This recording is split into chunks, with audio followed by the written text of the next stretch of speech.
ఇప్పుడు మనతో పాటు ఆలయ ఇన్ఛార్జ్ ఉన్నారు. వారితో మాట్లాడదాం. ఆలయాన్ని ఎప్పుడు నిర్మించారు? ఎలా జరిగింది? అంటే సాయిబాబా అంటే మనం ఒక్క సాయిబాబానే చూస్తూ ఉంటాము. కానీ ఇక్కడ మిగతా దేవతలు కూడా కొలువు తీరై ఉన్నారు.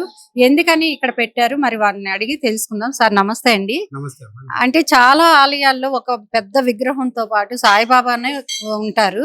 ఇక్కడ చూసుకుంటే మనకి ఏ దేవుళ్ళు కావాలో అందరూ ఉన్నారు. ఏంటి ఆలయం యొక్క విశిష్టత ఏంటి? ఎలా జరుగుతున్నాయి నిత్య కైంకర్యాలు అనేవి?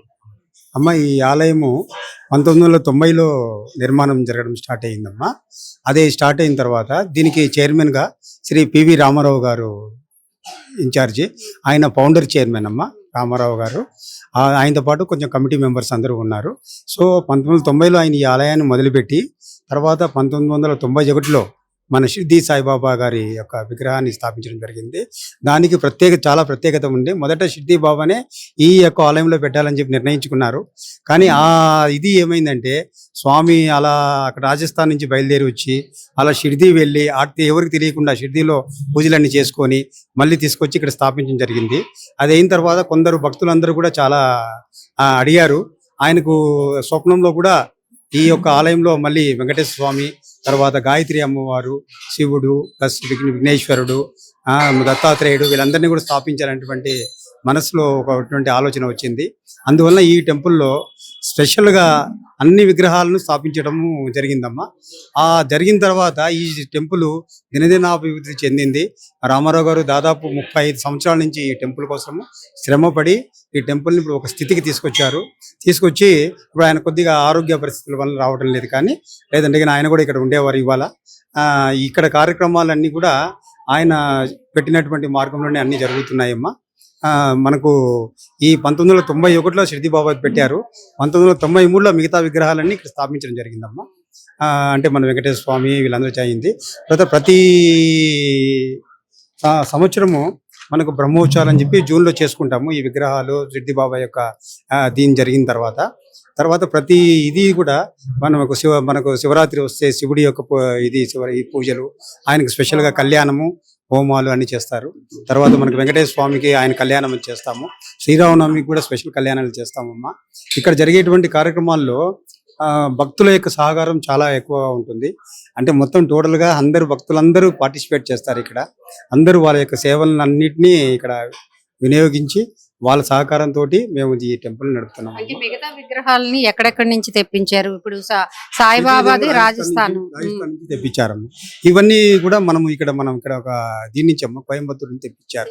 అక్కడ తమిళనాడు నుంచి తెప్పించారమ్మా ఇవన్నీ. ఇప్పుడు సాయిబాబా అంటే చాలా మహిమలు, అంటే మనకి వేరే రూపంలో కనిపించి మహిమలు ఇస్తూ ఉంటారంటారు. మీకు ఎలాంటి మహిమలు అమ్మా? నాకు ఇక్కడ స్వామి ఏంటంటే నేను కూడా ఈ టెంపుల్కి 1991 నుంచి సేవ చేస్తున్నానమ్మా. నేను 1990లో ఇక్కడికి వచ్చాను. SBI కాలనీకి వచ్చాను. అప్పుడే ఈ టెంపుల్ యొక్క నిర్మాణం జరుగుతుంది. స్వామి విగ్రహాన్ని 1991లో పెట్టిన తర్వాత నేను యాక్చువల్గా ఈ టెంపుల్కి వచ్చి వాళ్ళకి కావాల్సినటువంటి సహకారం, అంటే ఈ క్రౌడ్ కంట్రోల్ కానీ లేదంటే వాళ్ళకు అకౌంట్స్లో కానీ అన్నింటిలో సాయం చేసేవాడిని. స్వామి అలా అక్కడ నుంచొని అలా చూస్తుంటే స్వామి నవ్వుతూ ఉన్నట్టు, బ్లెస్ చేస్తున్నట్టు ఉంటుంది. మనకు ఎన్నో విషయాల్లో అంటే పర్సనల్ దీంట్లో కూడా స్వామి మాకు చాలా ఎన్నో విధాల తోడ్పడ్డాడు. మాకు ఎన్నో ఆశీస్సులు అందించారు. మా కుటుంబం యొక్క పరిస్థితి కూడా మనకి చాలా మెరుగైంది. నాకు కుటుంబ పరిస్థితి కూడా చాలా మెరుగైంది. తర్వాత ఇక్కడికి వచ్చిన తర్వాత ఈ టెంపుల్లో ఉన్నంతసేపు ఆ మనస్సు శాంతి కానీ అది కానీ ఎంతో చక్కగా ఉంటుందమ్మా. వేరే ఆలోచనలు ఏమి ఉండవు. స్వామి మన ఇంటికి పోయినా కూడా స్వామియే కనిపిస్తుంటారు. ఎంతో మంది భక్తులు కూడా ఈ బాబాకి ఎక్కడి పాత భక్తులు, అంటే 30 సంవత్సరాల గుడి కదమ్మా ఇది. సో ఇక్కడి నుంచి పోయిన వాళ్ళు కూడా మళ్ళీ వచ్చి ఆ స్వామికి ఎక్కడ ఉన్నా కూడా ఒకసారి వచ్చి వాళ్ళ పుట్టినరోజు అప్పుడు కానీ లేదంటే వాళ్ళ కళ్యాణం రోజు కానీ వచ్చి స్వామి యొక్క ఆశీస్సులు తీసుకొని స్వామి పూజలు చేసుకొని వెళ్తారు. ఈ టెంపుల్కి అంతమ్మా ఒక స్పెషల్ కమిటీ ఒకటి ఉందమ్మా. కమిటీ మెంబర్స్ అందరూ ఉన్నారు. ఆ కమిటీ మెంబర్స్ మల్లేశం గారు ఉన్నారు, నేనున్నాను, తర్వాత రమేష్ రామ్ అని ఉన్నారు, తర్వాత మామిళ్ళ సుబ్రహ్మణ్యం ఉన్నారు, తర్వాత కోటేశ్వరరావు గారు ఉన్నారు. వీళ్ళందరూ ఉన్నామమ్మా. ఆ రామారావు గారు మమ్మల్ని అందరినీ ఒక కమిటీగా పెట్టి ఈ కమిటీ నుంచి నడిపిస్తున్నారమ్మా ఇది టెంపుల్ని. చక్కగా ఆ కమిటీ మెంబర్లందరూ చాలా సహకారంతో చేస్తున్నారు. ఈయన కోటేశ్వరరావు గారు మనకు మంచి చేస్తుంటారు కమిటీ మెంబర్. సాయిరామ్. సార్ చెప్పండి, సాయిరామ్. సాయిబాబా గురించి మనం అంటే సాయిబాబా అనేది ప్రత్యేకమైన దేవుడు అంటూ ఉంటారు. మరి మీకు ఏ రూపంలో కనిపించారా ఎప్పుడైనా? మీ జీవితంలో ఎలాంటి అద్భుతాలు చేశారు? చాలా ఉన్నాయండి అద్భుతాలు అంటే దేవుని పూర్తిగా నమ్ముతాము. దేవుడు మహిమే కదా మనం చెప్పుకోవచ్చు. అవునండి. ఏ రూపంలో వచ్చారు? మీకు ఆరోగ్యం విషయంలో జరిగిందా? ఎట్లా? చాలా జరిగినాయండి. నాకు స్వామిని పూజ- experience అంటే ఆ, నాకు భక్తులు చెప్పినటువంటి ఎక్స్పీరియన్స్ చెప్తాను. కరోనా టైంలో మా కమిటీ మెంబర్స్ ఒక ఆయన ఉన్నారు, నీలకంఠరావు గారు ఉన్నారు. ఆయన ఆల్మోస్ట్ వెంటిలేటర్కి వెళ్ళాడు.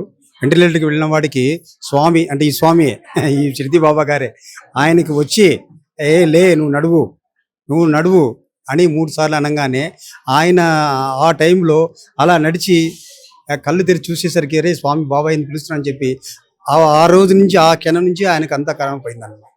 తర్వాత ఇంకొక ముఖ్య ఇంపార్టెంట్ విషయం ఏంటంటే ఈ టెంపుల్ యొక్క పివి రామారావు గారు అంటే ఫౌండర్ చైర్మన్ కరెక్ట్గా ఈ కరోనా టైంలో is on ventilator for 2 times కరోనాలో. సో ఇక్కడే మేము కూర్చొని అమ్మవారి యొక్క నవరాత్రులు చేస్తున్నాము. వారి మిస్సెస్ వచ్చి ఇక్కడ కూర్చొంది. ఆమె ఒక్కటే ఒక మాట అంది, స్వామి ఆయనను బతికించాలనుకుంటే బతికించుకుంటాడు, లేదంటే లేదు అని చెప్పి. సో అప్పుడు నిజంగా చెప్పాలంటే దాని తర్వాత 1 week తర్వాత ఆయన అలా కోలుకున్నాడమ్మా. 2 సార్లు కరోనా నుంచి బయటపడి నన్ను స్వామి సేవ చేసుకుంటే ఆయన బతికిస్తాడు, లేదంటే లేదని చెప్పింది. ఆ మెరికలు మేము ఇంతవరకు కూడా మర్చిపోలేకపోతున్నాం, చాలా మర్చిపోలేకపోతున్నాం. తర్వాత ఇంకో ఈ మందిరంలో మనము ఈ పూజలు తర్వాత వ్రతాలు కళ్యాణాలే కాకుండా మనం సామూహిక కార్యక్రమాలు కుంకుమ పూజలు ఇవన్నీ కాకుండా సేవా కార్యక్రమాలు కూడా చేస్తామమ్మా. దీంట్లో బ్లడ్ డొనేషన్ క్యాంప్ చేస్తాము. తర్వాత చిన్నపిల్లలకి సత్యసాయి ట్రస్ట్ వాళ్ళ చేత బాల వికాస్ అని చెప్పి చిన్నపిల్లలకి బాల విహార్ చెప్పిస్తామమ్మా. వాళ్ళకి మంచి శ్లోకాలు, తర్వాత వచ్చేసి చిన్న చిన్న కథలు, తర్వాత హ్యూమన్ వాల్యూస్ గురించి ప్రతి శనివారం రోజు వారి పిల్లల గురించి చెప్తాము. సో వాళ్ళందరూ ఎలివేట్ అయితే మనకు ఎంతో ఉపయోగపడతారు. స్వామి కూడా ఇక్కడ బాబా కూడా చెప్పింది ఏంటంటే చిన్నపిల్లలు అంటే స్వామికి చాలా ఇష్టం, అందువల్ల ఆ చిన్నపిల్ల కార్యక్రమం పెట్టాం. తర్వాత doctor homeopathy doctor medical doctor కూడా వచ్చేవారు, వాళ్ళు కూడా వచ్చి అందరూ చూస్తుంటారు, ప్రతి గురువారం చూస్తారు. ఇలాంటి సేవా కార్యక్రమాలు కూడా చేస్తున్నాము. అది సాయిరామ్.